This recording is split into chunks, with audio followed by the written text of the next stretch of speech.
Party కోసం పనిచేసిన వాళ్ళకే పదవులు, తొందరపాటు నిర్ణయాలు, కామెంట్లు వద్దు. అసెంబ్లీ తరహాలోనే స్థానికంలోనూ కష్టపడాలి. బీఆర్ఎస్ బీజేపీ అసత్య ప్రచారాలను అడ్డుకోండి. ప్రభుత్వ ఏడాది పాలన సూపర్ టీపీసీ మహేష్ కుమార్ గౌడ్ అంటూ చూస్తా ఉన్నాం.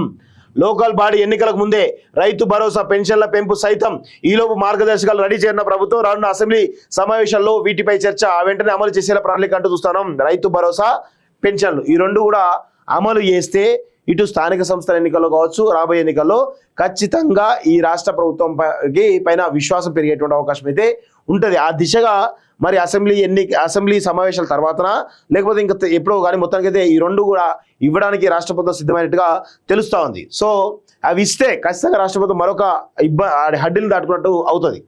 అసెంబ్లీ ఎన్నికలకు ముందు ఇచ్చిన 6 గ్యారంటీస్ నుంచి రైతు భరోసా, ఆసరా పెన్షన్ల పెంపును అమలు చేసేందుకు రాష్ట్ర ప్రభుత్వం సిద్ధమవుతున్నది. ఈ రెండు అమలు చేసిన తర్వాతే స్థానిక సంస్థల ఎన్నికలకు వెళ్లాలని సర్కారు ఆలోచించినట్లు తెలుస్తున్నది. లేదంటే క్షేత్రస్థాయిలో నిరసనలు వ్యక్తమయ్యేటువంటి ప్రమాదం ఉండడంతో ప్రభుత్వం అలర్ట్ అయి ఈ డెసిషన్ తీసుకున్నట్లు ప్రచారం జరుగుతున్నది. ఇప్పటికే రైతు భరోసా అమలు చేయకపోవడంతో, రైతులు పింఛన్లు పెంచకపోవడంతో మహిళలు అసంతృప్తిగా ఉన్నారన్న టాక్ పార్టీ వర్గాల్లో నడుస్తున్నది. కులగణన సర్వేలో పాల్గొంటున్న ఎన్యూమరేటర్లు సైతం ప్రజలు రైతు భరోసా ఎప్పుడు ఇస్తారు, పింఛన్లు ఎప్పుడు పెంచుతారు అనే క్వశ్చన్ చేస్తున్నట్లు తెలిసింది. దీంతో ఆ రెండింటిని అమలు చేయకుండా ఎన్నికలు వెళ్తే మొదటికే మోసం వస్తుందని, ఎలక్షన్స్ కు ముందే అమలు చేస్తే రైతులు, మహిళల నుంచి పాజిటివ్ రెస్పాన్స్ ఉంటుందని ఈ నిర్ణయం తీసుకున్నట్టు తెలుస్తా ఉంది. సో మొత్తానికైతే రైతు భరోసా, పెన్షన్లు కూడా పెంచేటువంటి అవకాశం అయితే చాలా స్పష్టంగా కనబడతా ఉంది.